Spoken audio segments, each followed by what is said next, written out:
Hello everyone. Today our topic is cases for the birth of Indian national movement. When you are studying intermediate second year or degree second year, this topic gonna be helpful for you. Also, it's also helpful for you on 10th class students. Before going to the topic, you will get some kind of questions in your mind why we fight against the British rule and why we need freedom. These kind of questions rise in your mind. After watching the video, you will get conclusion for these questions. So before going to the video, please subscribe to my channel and also like and share to my video. Let's go to the topic. Cases for the birth of Indian national movement. Indian national movement as a unique one compared to other national movements of the world. Of course, the Indian national movement is a very unique national movement in the world. We got special identity in the world. Why? Because we use different kinds of methods like non-cooperation movement and non-violence against to the British goods in India. These kinds of movements we got special identity in the world. Second point is partly due to the knowledge of the people that India had a rich heritage, culture and glorious past, and India have a ability to self-rule and instant pride. If you take America or Australia, they don't have proper history, proper culture. They don't have heritage also. And before 17th century, and if you take Germany, they don't have proper history in 14th century. But India have proper history and special culture and special heritage. If we get Indian people, if we get Indian people to freedom, they can rule themselves. This is also one of the point for Indian people fighting against the British rule. Let's go to the topic by the points base. The first headline is British colonial rule.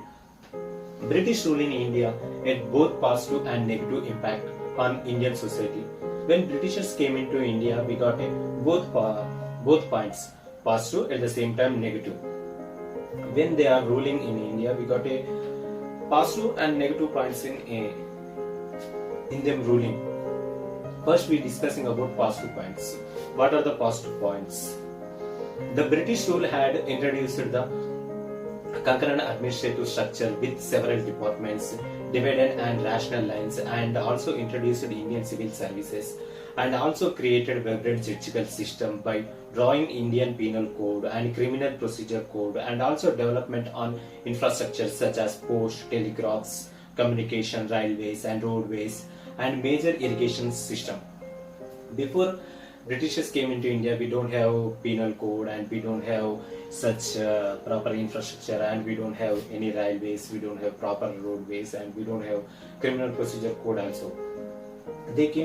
When they came into India, they introduced Indian civil services and proper judicial system and also telegraph communication. Still now we are using some of the British constructions in India like Viceroy Bhavan and Supreme Court Bhavan also. They constructed that bhavans. So Britishers India రావడంతో మనకి positive points and negative points వచ్చాయి. Positive points ఏంటి అని అంటే వాళ్ళు introduce చేసిన telegraphs కానీ, communications కానీ, అండ్ ఇన్ఫ్రాస్ట్రక్చర్ కానీ, ఇండియన్ పీనల్ కోడ్ కానీ, అండ్ ఇండియన్ సర్వీసెస్ కానీ, జడ్జికల్ సిస్టమ్ కానీ. Second is negative points. What are the negative points is there? Britishers had also followed practices like ruthless exploitation of Indian economy resources, drawing of wealth from India to England, indifference towards the socio-economic development of Indian and their living standards. Britishers ఇండియాకి వచ్చిన main reason ఏంటి అంటే ఇంగ్లాండ్ని develop చేసుకోవడానికి, ఇండియాలో business చేసి వాళ్ళ కంట్రీని develop చేసుకోవడానికి వాళ్ళు ఇండియాకి వచ్చారు. దాన్ని బేస్ చేసుకునే ఇండియాలో రూల్ చేశారు. సో ఇండియాలో ఉన్న ఎకానమీని ఏదైతే ఉందో లైక్ మెటీరియల్స్, రా మెటీరియల్స్ ఏవైతే ఉన్నాయో వాటన్నిటిని ఇంగ్లాండ్కి తీసుకెళ్లి అక్కడ ప్రోడక్ట్స్ గా తయారు చేసి మళ్ళీ ఇండియాలోనే అమ్మడం వల్ల ఇండియన్ ఎకానమీ అనేది పడిపోయిందని చెప్పుకోవచ్చు. And another point is socio culture renewal. Several social and cultural movements we are witnessed in India during the 19th century which brought culture as working and the idea of culture nationalism. Brahma Samaj founded by Raja Ram Mohan Rai developed the movement and given call from a reform against social evils such as Sati Sagamam, child marriage, widowhood, and others. The Arya Samaj, Ramakrishna Mission, and Satyasodak Samaj, these movements has said the idea of nationalism, social culture, identity, and patriotism indirectly motivated the people to have a wish to self-rule. Before 19th century, India have some social evils there, like child marriages and Sati Sagamanam, widowhood. Like child marriages means చిన్న పిల్లలకి marriage చేయడం, and సతీ సహగమనం భర్త చనిపోయిన తర్వాత భార్యను కూడా భర్తతో పాటు నిప్పుల్లో వేసేయడం, అండ్ ఒకవేళ వేయకుండా ఉన్నా కానీ భర్త చనిపోయిన తర్వాత భార్యను అలానే ఉంచడం. ఇలాంటి కొన్ని సోషో ఈవిల్స్ ఇండియాలో ఉండే. సో వీటన్నిటిని రాజా రామ్మోహన్ రాయ్ వంటి వారు ఎస్టాబ్లిష్ చేసిన బ్రహ్మ సమాజ్ కానీ, అండ్ ఆర్య సమాజ్ కానీ, రామకృష్ణ మిషన్ కానీ, సత్యశోధక్ సమాజ్ కానీ, ఇలాంటి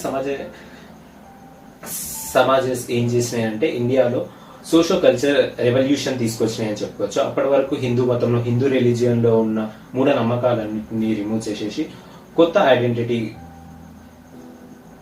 న్యూ థింగ్స్ ని ఇంట్రడ్యూస్ చేయడం వల్ల అప్పటి వరకు ఉన్న మూఢనమ్మకాలు తొలగిపోయి ఇన్ నేషనలిజం వైపు, పేట్రియాటిజం వైపు పీపుల్స్ మొగ్గు చూపారని చెప్పుకోవచ్చు. And another point is great revolt. The discrimination attitude of British rulers towards Indian soldiers generated fear and anger among people. During the 1857, thousands of Sipahis of Indian army overthrew rulers.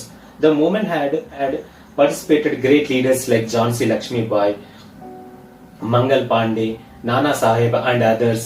The patriotic feelings of the great leaders instilled confidence and evoked nationalist feeling among the people. Jhansi Lakshmibai కానీ, and Mangal Pandey కానీ, నానా సాహెబ్ కానీ, ఇలాంటి వాళ్ళు British rulers కి against గా fight చేసారు. So ఇలాంటి వాళ్ళని ఇన్స్పైర్ గా తీసుకొని నేషనలిజం ఇండియన్ పీపుల్స్ లో ఎక్కువ అభివృద్ధి చెందిందని చెప్పుకోవచ్చు. At the same time patriotism కూడా ఇండియన్ పీపుల్స్ లో వచ్చిందని చెప్పుకోవచ్చు. Another point is English education. The Britishers has introduced English education in India. The English education had also taught the core political value of Western societies such as liberty, equality, justice, and democracy. Educated middle classes are inspired by the writings of Rousseau, Mill, Adam Smith, and Karl Marx, and others. The ideas that has rule of law, nationalism, self-government, parliamentary democracy, and constitutionalism attracted the imagination of educated people, and these sections started nationalism movement of self-rule and freedom. Britishers ఎప్పుడైతే English education ఇండియాలో introduce చేశారో, when Britishers introduced English education in India, Indian peoples also studied about Western political thoughts, Western political systems, and they inspired by the constitutionalism, liberty, equality, justice, democracy. Before Britishers came into India, we don't know about justice, and we don't know about equality, we don't know about democracy also. When Britishers introduced English education in India, we read about Western thoughts. So at that time, freedom fighters ఎవరైతే ఉన్నారో వాళ్ళు English education చదివి ఇండియాలో democracy గురించి, constitutionalism గురించి ఇండియాలో introduce చేసి freedom fight ని ఇంకా ముందుకు తీసుకెళ్లారని చెప్పుకోవచ్చు. Economic exploitation. The British rulers transferred India into A colonial and exploited the economy to their advantage. The British took away the raw material from India to run their industries in England at cheaper rates and dumped all finished goods into Indian markets. The Britishers imposed strict restrictions on Indian cottage and household artisans. As a consequence, most of the Indian artisans gave up their performance and shifted to agriculture, which has already overburdened. These exploitation has created hunger among small cases enterprises in their share, leased and rule or artisans who participated actively in the freedom movement. So economic exploitation, మనం ఇంతమందిగా చెప్పుకున్నాం. Britishers main ఇండియాకి రావడానికి reason ఏంటి అంటే England ని develop చేసుకోవడానికి. So వాళ్ళు దాన్ని బేస్ చేసుకొని ఏం చేశారంటే ఇండియాలో ఉన్న రా మెటీరియల్స్ ఏవైతే ఉంటాయో లైక్ ఐరన్ కానీ డైమండ్స్ కానీ గోల్డ్ కానీ ఏదైతే ఉందో అదంతా ఇంగ్లాండ్కి తీసుకెళ్లి అక్కడ మ్యానుఫ్యాక్చర్ చేసి మళ్ళీ దాని నుంచి వచ్చిన ప్రోడక్ట్స్ ఏవైతే ఉంటాయో వాటిని ఇండియాలో సేల్ చేసేవారు. లైక్ ఇప్పుడు ఐరన్ ఉంది, ఐరన్ ని బేస్ చేసుకొని ఒక సైకిల్ ప్రోడక్ట్ తయారు చేయొచ్చు.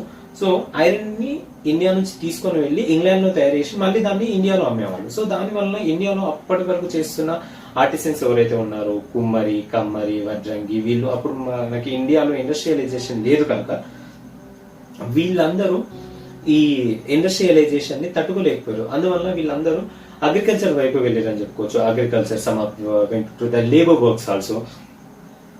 సో ఈ లేబర్స్ ఎవరైతే ఉన్నారో, ఈ ఆర్టిసన్స్ ఎవరైతే ఉన్నారో ఈ ఎకనామిక్ ఎక్స్ప్లాయిటేషన్ ని తట్టుకోలేక ఇండియన్ నేషనల్ మూవ్మెంట్ వైపు ఎక్కువ మొగ్గు చూపారని చెప్పుకోవచ్చు.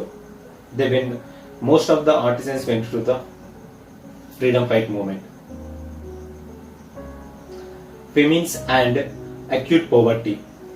India experienced with a many famines and epidemic during 19th century, particularly in years 1873, 1875, 1877 and 1895, in which hundreds of people died of starving. The acute poverty conditions among people led to large scale migration, starving, death and displacement. The Britishers were indifferent on such occasions. The government even collected taxes from the people forcefully with any restrictions. So, famines and acute poverty, 1873, 1875, 1872. Many of famines came in these years. So 1873, 1875, 1876, 1895 లో ఎక్కువ కరువులు వచ్చినాయని చెప్పుకోవచ్చు. ఎక్కువ పేదరికం establish అయిందని చెప్పుకోవచ్చు. ఇలాంటి సిచ్యువేషన్ లో కూడా బ్రిటిషర్స్ వాళ్ళ అకేషన్స్ ఆపలేదు. At the same time taxes కూడా వసూలు చేయడం ఆపలేదు. ఎలాంటి ఎగ్జెంప్షన్ ఇవ్వలేదు. ప్రజెంట్ ఇప్పుడు మనం తీసుకున్నట్టయితే మన స్టేట్ గవర్నమెంట్ కానీ నేషనల్ గవర్నమెంట్ కానీ ఎలాంటి పేమెంట్స్ కానీ కరువులు కానీ అండ్ పేదరికం కానీ ఎస్టాబ్లిష్ అయితే కొన్ని ట్యాక్సెస్ రిమూవ్ చేస్తుంది. లైక్ ఫార్మర్స్ తీసుకున్న లోన్స్ ఏవైతే ఉంటాయో వాటిని రిమూవ్ చేస్తారు. కానీ ఇలాంటి సిచ్యువేషన్స్ వచ్చినప్పుడు బ్రిటిష్ గవర్నమెంట్ వాటిని రిమూవ్ చేయడం పక్కన పెట్టేసి అడిషనల్ గా ట్యాక్సెస్ వసూలు చేసింది. So this is also one of the point Indian peoples fighted against the British rule. Another point is press. Many newspapers, deals and journals evoke feelings of nationalism among Indians during British period. Amrit Banzar Patrika, Kesari, The Hindu, Navajivan, Andhra Patrika, etc., which had created and promote the feelings of patriotism and nationalism. Leaders like Motilal Nehru, Surendranath Banerjee, Bala Gangadhar Tilak, M.K. Gandhi and many others contributed to spread the ideals of nationalism through the medium of press. So ఎప్పుడైతే Britishers ఇండియాకి వచ్చారో వాళ్ళే ఇండస్ట్రీని ఇండియాలో introduce చేసారని చెప్పుకోవచ్చు. Press ని కూడా వాళ్ళే ఇంట్రడ్యూస్ చేసారని చెప్పుకోవచ్చు. సో ఈ ప్రెస్ ని బేస్ చేసుకొని అమృత్ బన్జర్ పత్రిక అండ్ కేసరి పత్రిక అండ్ ద హిందూ పత్రిక, సో ఇవన్నీ ఏం చేసినాయి అంటే ఇండియాలో నేషనలిస్ట్ మూవ్మెంట్ ని స్ప్రెడ్ చేసినాయి అని చెప్పుకోవచ్చు. లైక్ సురేంద్రనాథ్ బెనర్జీ, బాల గంగాధర్ తిలక్, ఎంకే గాంధీ, మోతిలాల్ నెహ్రూ, ఈ రచయితలు, ఈ ఆథర్స్ ఎవరైతే ఉన్నారో, ఈ నేషనల్ మూవ్మెంట్ లీడర్స్ ఎవరైతే ఉన్నారో వాళ్ళ ఐడియాలజీని ప్రెస్ ద్వారా పబ్లిక్ లోకి తీసుకెళ్లారని చెప్పుకోవచ్చు. Another point is రిప్రెసివ్ rule. The British administration in India unshielded repressive against Indians by using crucial laws like the Arms Act, Press Act, Revolt Act. One of the most repressive act of the British rule was the Revolt Act, officially known as Revolutionary Crimes Act, which facilitates the government to arrest any person without warrant and detain for a long period. When during the British administration ruling, Britishers introduced many acts like Press Act or Revolutionary Crimes Act. One of the most act is Revolutionary Crimes Act, also known as Revolt Act. This means government can arrest any person without any warrant and also detain for a long period. This is the main repressive act in India, and extremists fight against this rule also. Another point is racial discrimination. The British government exhibited discrimination against Indian in matters of judicial processes, entry into civil services, and providing rights to people. During the initial year of Indian national movement, India demanded equality in matters of entering into civil services. So, racial discrimination. Britishers Indialo rule చేసినప్పుడు, when Britishers ruling in India, they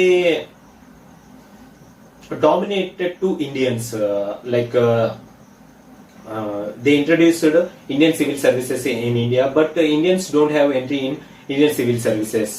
Most of the moderates fighted equality to Indians to Britishers, and also entry to civil services in India. So rational డిస్క్రిమినేషన్లో main ఏంటి అంటే, ఇండియాలో civil సర్వీసెస్ని Britishers introduce చేశారు. కానీ ఇక్కడ ఏంటి అని అంటే, ఇండియన్ సివిల్ సర్వీసెస్లో ఇండియన్స్కి ఎంట్రీ ఇవ్వలేదు. స్టార్టింగ్లో బ్రిటిషర్స్ మాత్రమే ఉండాలి. మోడరేట్స్ ఎవరైతే ఉన్నారో, స్టార్టింగ్ ఫైట్ చేసిన మోడరేట్స్, వాళ్ళు ఇండియన్ సివిల్ సర్వీసెస్లో ఎంట్రీ గురించి ఫైట్ చేశారని చెప్పుకోవచ్చు. At the same time judicial systems ఏవైతే ఉంటాయో, జడ్జికల్ ప్రాసెస్, పనిష్మెంట్స్ ఏవైతే ఉంటాయో, ఇండియన్స్ కి అయితే ఒక పనిష్మెంట్, ఫారెనర్స్ బ్రిటిషర్స్ కి అయితే ఒక పనిష్మెంట్ గా ఉండేది. సో ఇలా ఉండకూడదు, ఇండియన్స్ కూడా ఈక్వాలిటీ కావాలని చెప్పి ఇండియన్స్ ఫైట్ చేసిరని చెప్పొచ్చు. These are the main points in birth of Indian national movement. If you like this video, please like and share to this video, and also subscribe to my channel. I'm gonna make more videos on civics and political science subject.